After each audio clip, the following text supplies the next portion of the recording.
Namandav, namandav, namandav, namandav, namandav. Thank you, Hoshina, and thank you, everybody, for coming to this book discussion.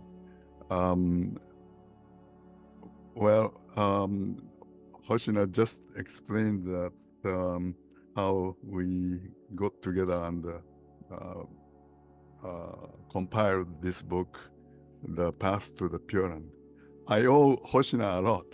Hoshina and her colleagues, they really helped me in creating this book.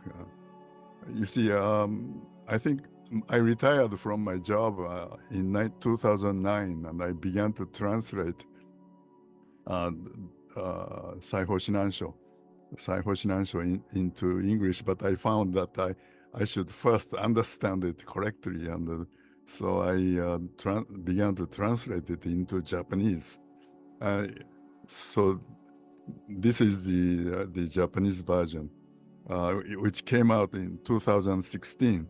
And after that, I began to translate the text into English, and the English version came out in 2022, thanks to Hoshina's and her colleagues' hard work. Thank you. I've been using it as a text for my seminar with some Europeans, and they really appreciated this work. You see, Shinran, you know, the Kyogyo Shinsho is a major work by Shinran. And he wrote Kyogyo Shinsho maybe at the age in his 50s, you see. And he wrote this Saiho Shinansho, The Path to the Pure Land. He completed it at age 85, you see, 85. He died at age 90. So and it's as voluminous as, or even more voluminous than the Kyogyo Shinsho. I will just show you. You see, this is the 2-volume photocopies of Kyogyo Shinsho. Can you see? All right. These 2 volumes contain the entire sections of Kyogyo Shinsho. Now, this one here, there are 2 volumes. They contain Saiho Shinansho. You see, you can just simply compare them, the quantity of the 2 works. You can tell that in terms of volume, Saiho Shinansho is bigger than Kyogyo Shinsho. Okay, this is a new version. So the meaning of the original title, Saiho Shinansho is, Saiho means the land in the west, that is a pure land, of Amida's pure land, okay?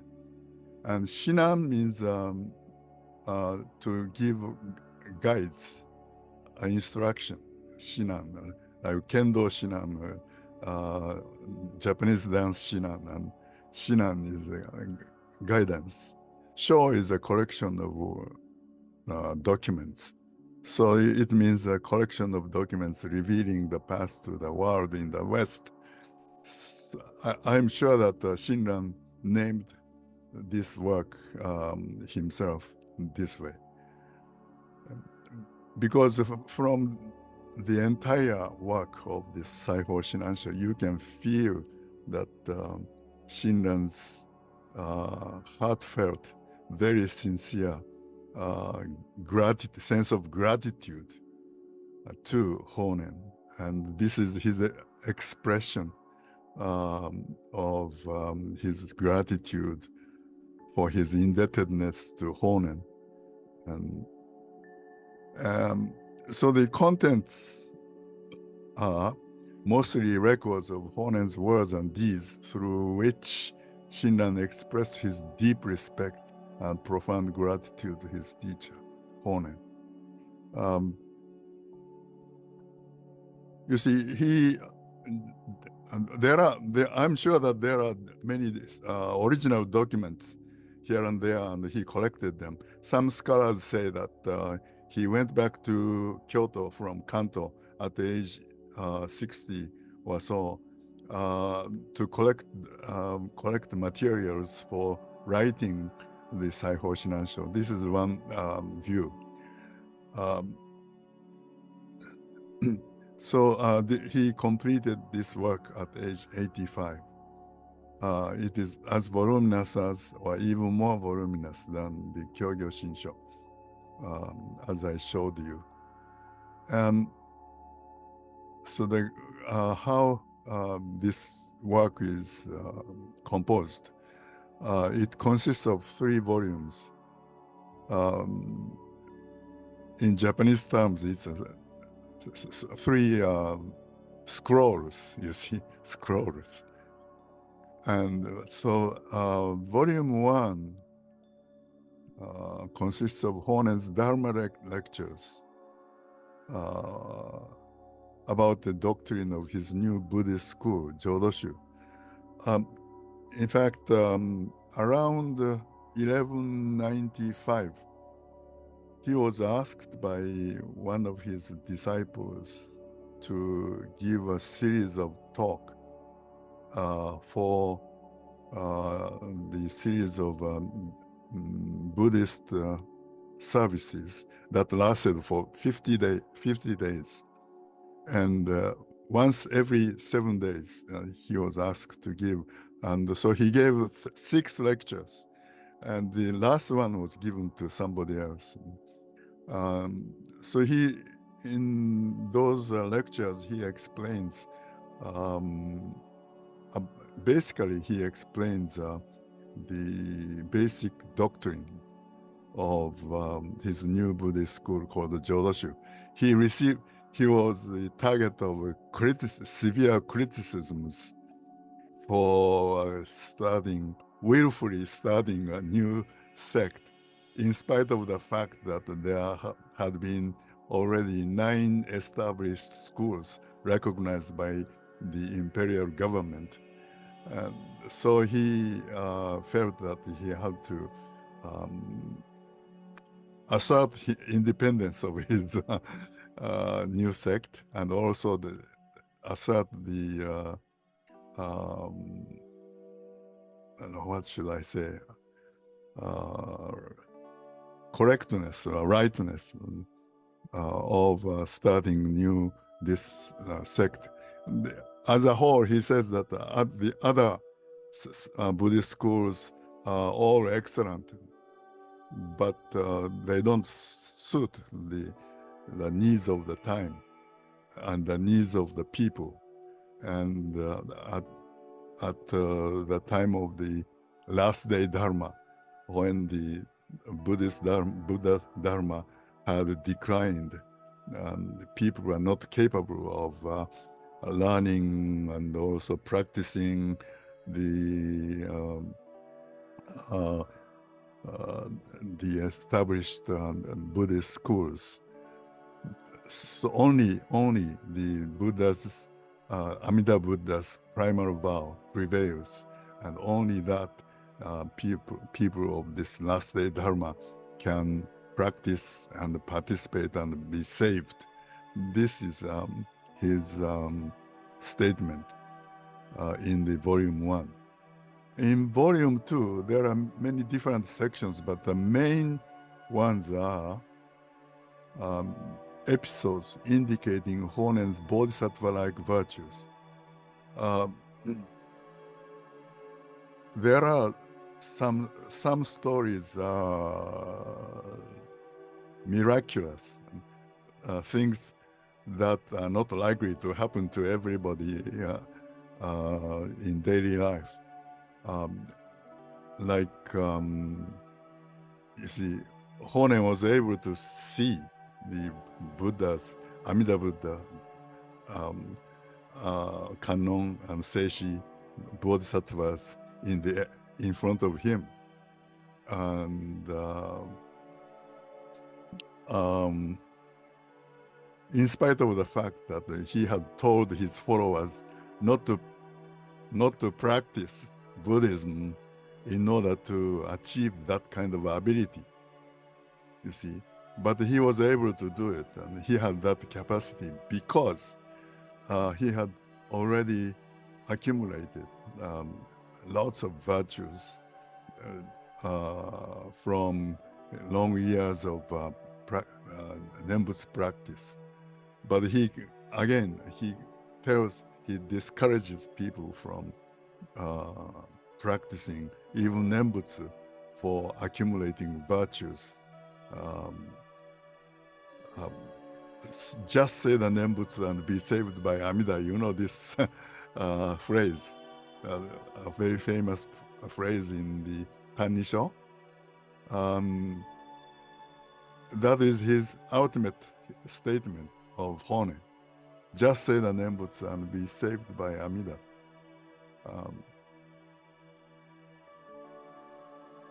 And don't calculate. And you don't. If you calculate, you may become proud of how many times you chanted Nembutsu. So you have become superior of quality to others and so on. And that becomes the source of pride. And just say the Nembutsu is, you see, it's a very transparent and bottomless. Just say the Nembutsu. That's his message. And so let's see. Volume 2, as I said, includes lots of episodes indicating Honen's bodhisattva-like virtues. For example, there is a section called Reports of Dreams by different persons. When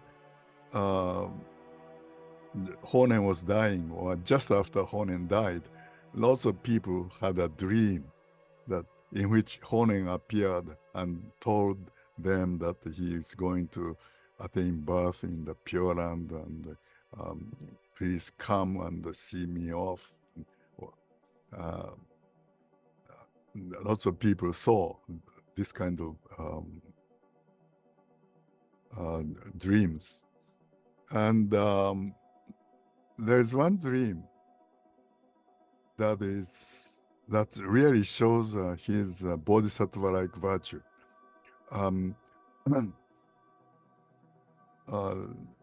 See, in this case, a Buddhist priest who was a disciple of Honen, had a dream, and in his dream appeared a nun, and she said to him, I was guided and saved by Honen Shonin and attained birth in the Pure Land. And so the monk, or the priest, some people argue that what term is best for Shinshu priests or monks or ministers. Anyway, if you start defining the words, we cannot continue. So anyway, the monk, or not monk, sorry, priest went to Honen and explained his dream. You see, I had a dream, and in the dream, a nun appeared and said that she was saved by Honen Shonin. And so Honen wondered about the dream, and he sent a messenger to a nearby temple, a famous temple. I forgot which temple it was. And there was a report that there was a nun who had just attained birth in the Pure Land, meaning she died recently. And Honen remembered that this lady had come to see him and said that she had made a vow that she would read, chant the Lotus Sutra 1,000 times so that she would be born in the Pure Land. And she did it. She managed to chant the Lotus Sutra 600 times, but she had become old and became weak, and she felt her death was at hand. So she came to Honen Shonin and consulted him, you see. And the Honen said, praised her, in spite of your advanced age, you really tried, chanted or read the Lotus Sutra 600 times. That's a great achievement of you. But now you try to do it for the 400 times, she has to continue. Do it with Nembutsu. Well, saying the Nembutsu 400 times is not as difficult as chanting the Lotus Sutra through 400 times, right? And so she did it 400 times. She said the Nembutsu 400 times, and she was able to attain birth in the Pure. That's the story. And, this is an example of how Honen is guiding people to the Pure Land. And the volume 3, the main part of volume 3 is Honen's replies to inquiries from his followers. There are questions and answers and short Dharma lectures besides the letters. There are 3 letters to women, high-ranking women. One is the daughter of the emperor, and the other is another is the wife of the former prime minister, and the third one is to the wife of high-ranking warrior. The 3 letters to samurai warriors, and then one letter to an aristocrat. So you can tell Honen associated with a wide range of people, very high-ranking people to even thieves. It's a very famous story, And when Honen was giving lectures in his home, a thief came into the house. And the Japanese houses have raised floors, okay? You can go underneath. Usually people don't do it, but a thief does. And so he happened to sit under the place that Honen was giving a Dharma talk. And so he decided to wait for the night to come, and so he could steal things. Then during that time, he listened to Honen's Dharma talk, and so he converted to Honen's exclusive practice of Nembutsu teaching. Anyway, this volume 3 consists of mainly letters to his followers. Okay, so as an example of Honen's letters, I would like to show you his letter, Honen's letter to the nun Shonyobo. As a matter of fact, I love this piece the most out of all the 27 or 28 pieces, the chapters, you see, you can really feel, you can even feel that the Honen is next to you and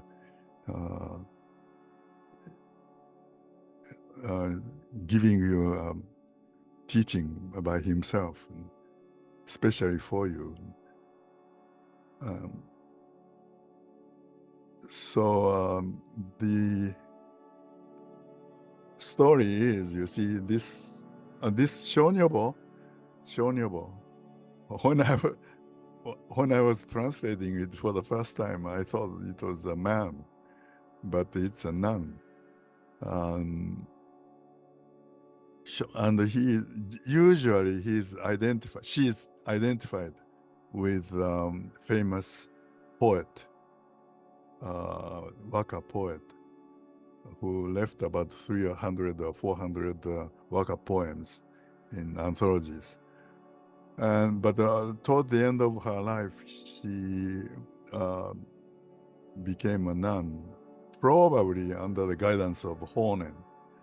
And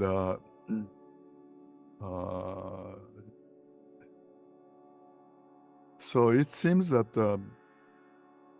this probably happened in the year 1201, in which that she died. Shonyobo had written to Honen and begged him to come to see her for the last time before she died. Okay? So that is the situation. But Honen refuses to come, although he feels the urge to visit her, but he decided, I have decided to stay here for now and concentrate on the Nembutsu.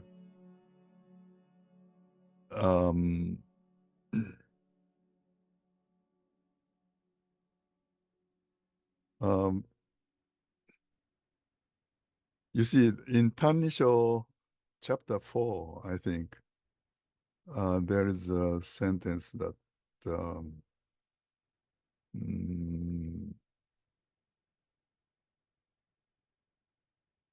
there is a compassion of the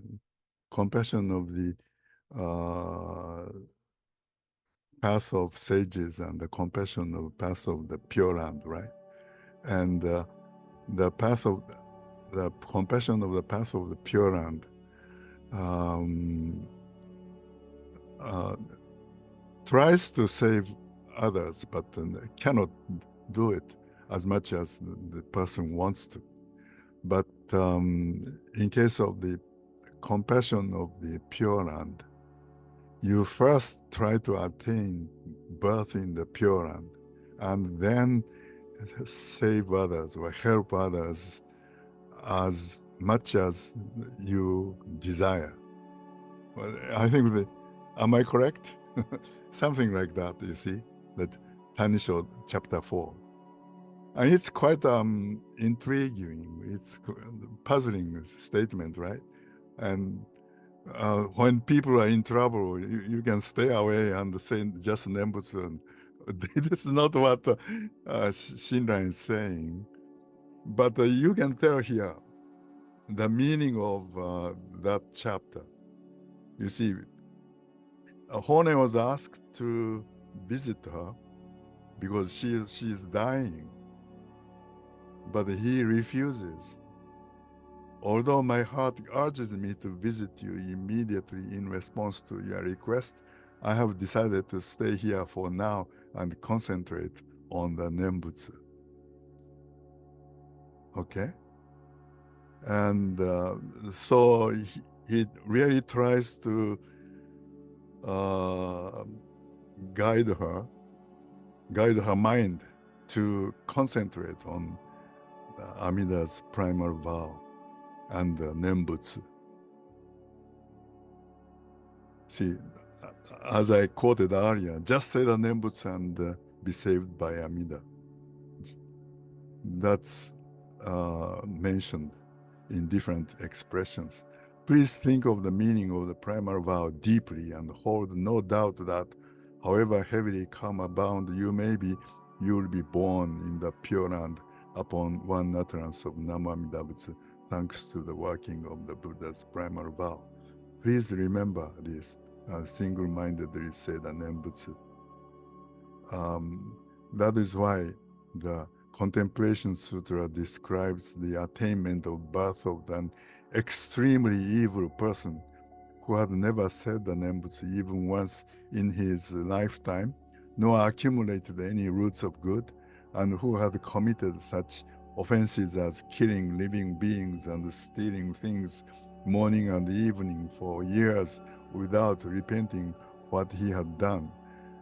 As his final moment approached, having fortunately encountered a good teacher, he followed the teacher's advice and made one utterance of Namo Amida Butsu, which eliminated all his evil karma that would have doomed him to the world of migration for 5 billion kalpas. Then transformed Buddhas and Bodhisattvas came and said, you have been cleansed of your evil karma because you have uttered the Buddha's name. We have come to take you to the Buddha's Pure Land. Thus praised, he immediately attained birth in the Pure Land. So here, such an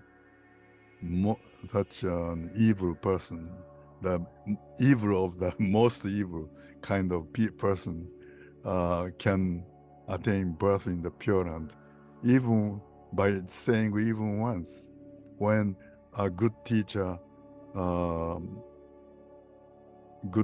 tells him that. You see, here is true and trusting. You see, this man, on the verge of death. You see, this he felt that his fall to hell was certain, and then a teacher appeared and told him to just say the Nembutsu and be saved by Amida. And and here is a true entrusting. He entrusted the teacher's advice, right? He entrusted himself to the teacher's advice, and he entrusted himself to the teaching that if you say the Nembutsu, you will be saved. And ultimately, he entrusted himself to the Amida Buddha. No other Buddhas. In Japan, there are many Buddhas, Bodhisattvas, but Amida Buddha. So he had fulfilled the entrusting to all the 3 treasures of Buddhism just by saying one time, Namo Amida Butsu, and he was saved. So here, Hone is talking about salvation of an evil person. You see, because of the Tanisho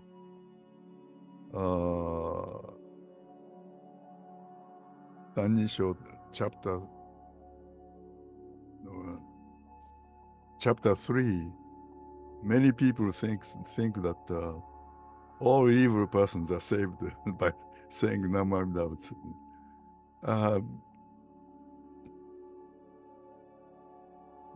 You see, if the person remains evil, completely not reflecting upon his own deeds and not paying attention to the teaching, and if he continues to think, oh, my life was like this and this was good, I have no regrets, I killed so many people, I stole so much treasure, and I had my share of joy.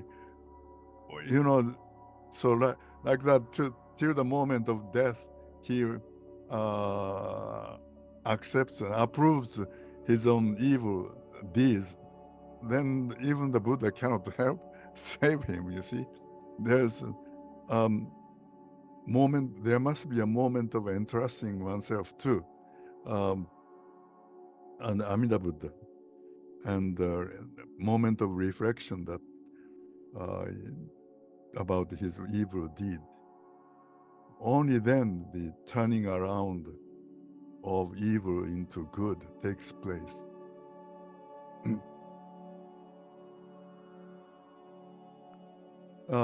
Mentioned in the Contemplation Sutra is a man who does not know anything about the path of the attaining birth. You have been listening to the. I'm here. It's talking about the person, evil man, who said the Nembutsu even once before he died, and who was saved.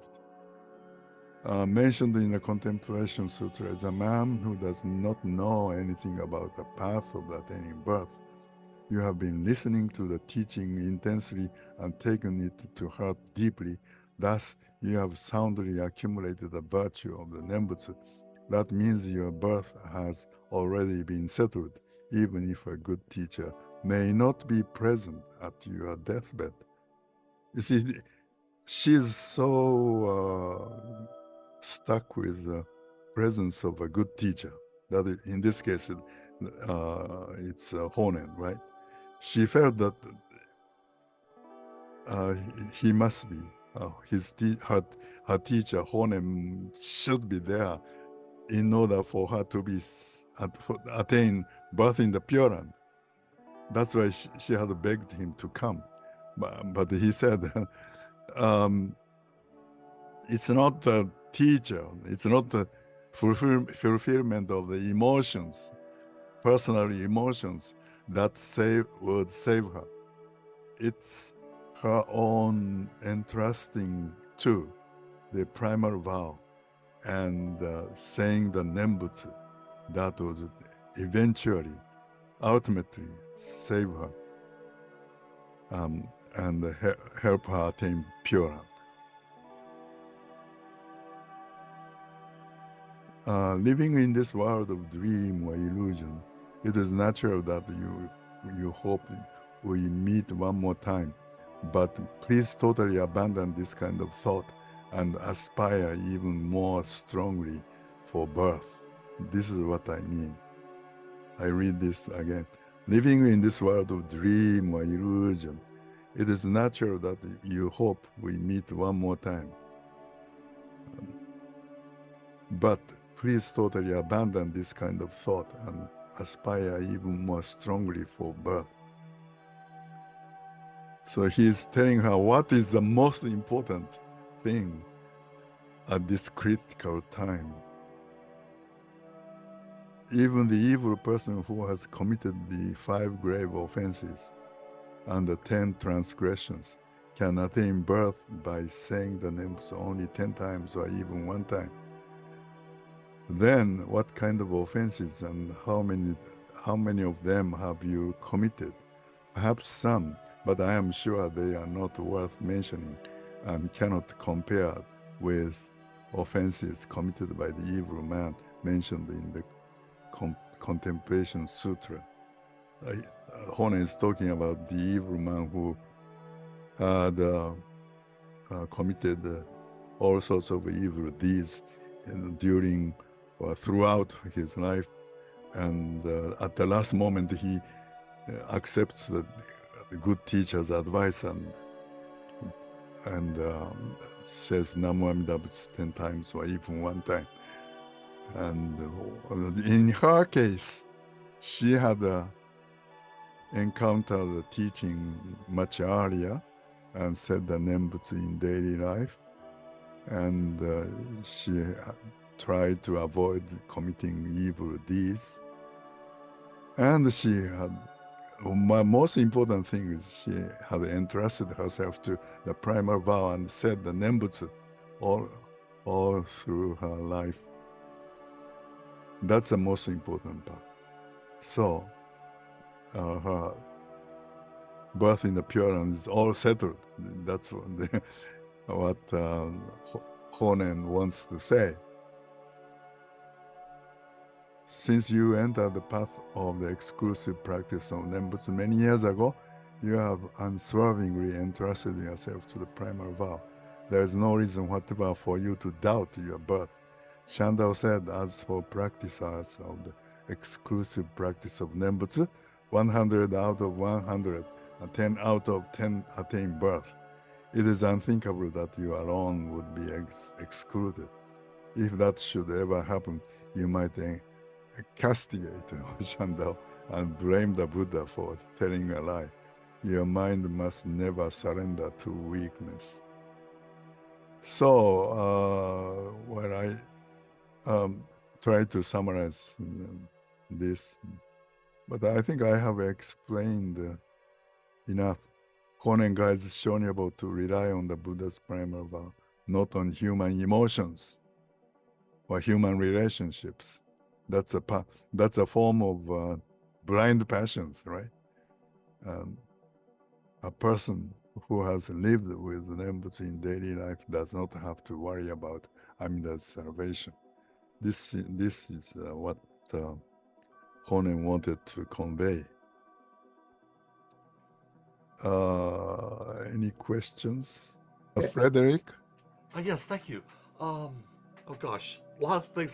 First of all, I just want to say thank you for doing this work. Right, because this, I mean, I have the collected works, and this is not part of it, and so it's like a part of Shinran that we've not been able to see or hear. And I think a question I would have, maybe in general, is how does how does this change our understanding of Shinran, or what was important for him that he wants to tell us about this? Or anything? Does it change how we look at his other writings or direction? Does that make sense? Let's see. Your question is what different things do we get from this work, other than let's see. There is a set way of explaining Shinran's teachings, but is there anything different from them? Is that your question? Yes, Mm. yes, because all I have all my Pure Land books right in front of me here in easy reach, and Yeah. none of them refer to this. Uh-huh. It's like this never existed as far as anybody here who speaks English knows about everything. So Uh, this must surely change things. yeah, I think you see, the more I deal with this work, the more I feel that this work, Saiho Shinansho, really simplifies Shinran's and Honen's teaching and make it pointed to only one thing, Amida Buddha's primal vow and Nembutsu. And that pointedness really makes the Jodo Shinshu clear to people who are involved in the Jodo Shinshu or who are going to be involved in Jodo Shinshu. Yeah, I think as I've been giving you an example of that sentence, just say the Nembutsu and be saved by Amida. That pointed statement, this Saiho Shinansho is explaining that statement, the simple teaching of Honen in different expressions. That's how I feel after reading this work so many times. Let's see. When you talk about details, explanations, detailed explanations of Shinran and Honen, there are some differences. There are some parts that show difference, but I think Shinran had, for example, Honen is more pointed to the Nembutsu and entrusting oneself to the primal vow. And but Shinran recognized the 18th vow that as the most important. But he also said the 19th vow and 20th vow are important as convenient, expedient means of made by Amida Buddha in order to bring in people who still believe in self-power efforts. And so Shinran gave a clear places, clear positions, roles to the 19th and 20th vow. But he doesn't differ from Honen in saying that the 18th vow is the ultimate heart and mind or expression of compassion of Amida Buddha. Thank you very much, Reverend Arai. I thought, first of all, I'm deeply grateful that we were able to speak to you tonight, and you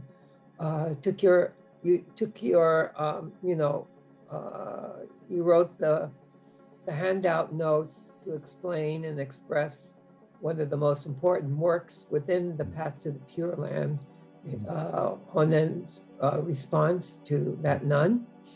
And I'm so grateful that you let us publish your book. Mm-hmm. It was really an honor that we were able to do that for you. Thank you for accepting my request to publish this work. Yeah, it wasn't easy. It wasn't easy. Through it. There were many different phases in the process. Sure. Yeah, that's for sure. But I think in the end, it's a beautiful work that you have put together. So thank you very much. Is there anyone else that would like to ask Sensei something? Oh, hi, Gary and Patty. Hi, Patty. Yeah, so Sensei, you were just saying that the actual book is very big, but this book is not that big. So what percentage of the English were you able to translate? I tried to translate the entire work. Oh. This is this looks big because it's you see in the original. Oh, okay. Each page has 1, 2, 3, 4, 5, 6 lines only, and of course he attached many furigana and so naturally it's not printed. Okay. And then my other question is, what about the Senchakushu? Did Shinran include that in this work when he compiled it, or is that separate? Senchakushu was written by Honen, you see, and I think the Saiho Shinansho includes some passages from Senchakushu through Honen's words, through Honen's expression. Yeah, Honen quotes his own work, or Honen says something that happens to be included in Senchakushu. Yeah.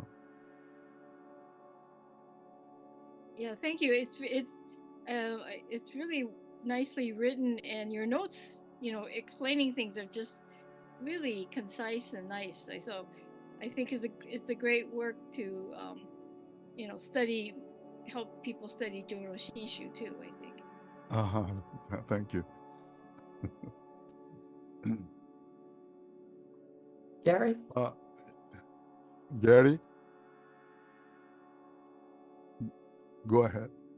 I cannot hear. You have to unmute. But yes, yeah, thank you. Thank you, Sensei. I know Honen is always quoted as just say the Nembutsu. Mm-hmm. However, hearing ministers talk about Shinran, and it seemed to suggest that there is a deeper translation, meaning do the Nembutsu and even hear the Nembutsu, or be able to hear the Nembutsu. So can you please comment on say the Nembutsu versus do the Nembutsu versus hear the Nembutsu? I mean, is there a fine point there, or is there some deeper understanding that Shinran had beyond just saying the Nembutsu? Let's see. It's a tough question. You see, think that here is somebody who is interested in Jodo Shinshu, and he's still hesitating about dipping into the Jodo Shinshu, and but slowly coming in, and he's told to say Namo Amida Butsu. Say Namo Amida Butsu is all right? And, but the person doesn't understand why we have to do it. But the minister explains that this is a very important expression originally coming from the Buddha. And your Shinshu life starts with the first saying of Namo Amida Butsu. And so you have to make up your mind one way or the other. You reject it, or you want to progress or proceed further in Jodo Shinshu. Then he may hesitantly say Namo Amida Butsu. That's saying Namo Amida Butsu, saying the Nembutsu. And he gradually feels comfortable with it, and he says Nama Amida Butsu, Namandabu, Namandabu, Namandabu, and he just does it as a habit. And it's important, saying the Nembutsu in habit well, you may call it do the Nembutsu. And then he comes to realize, oh, this is the call from Amida Buddha himself. And I wasn't aware of it, and I had thought that it was my doing to say the Nembutsu, to do the Nembutsu, but actually it had come from Amida Buddha. That's hearing the Nembutsu. But it has a lot to do with his own not advancement is not the right word, but in his increased involvement in the Jodo Shinshu. I think hearing the name, hearing the Nembutsu is the very deep state condition when the person's involvement in Jodo Shinshu progresses. He may ultimately come to realize that it was not my doing, but it was Amida's calling. Did I answer your question? Yes. Well, it seemed like the more we study, we realized the calling was always there, but we were never aware of it deeply. Mm-hmm. So yeah. So it seems like this is an after the fact realization that we must hear it in our heart and not just intellectually understand. Right. That yeah. Thank you, Sensei. Thank you. Gary, that was a very, very, very good question. Excellent question. And Sensei gave a very good answer. So thank you very much, Sensei. I'm going to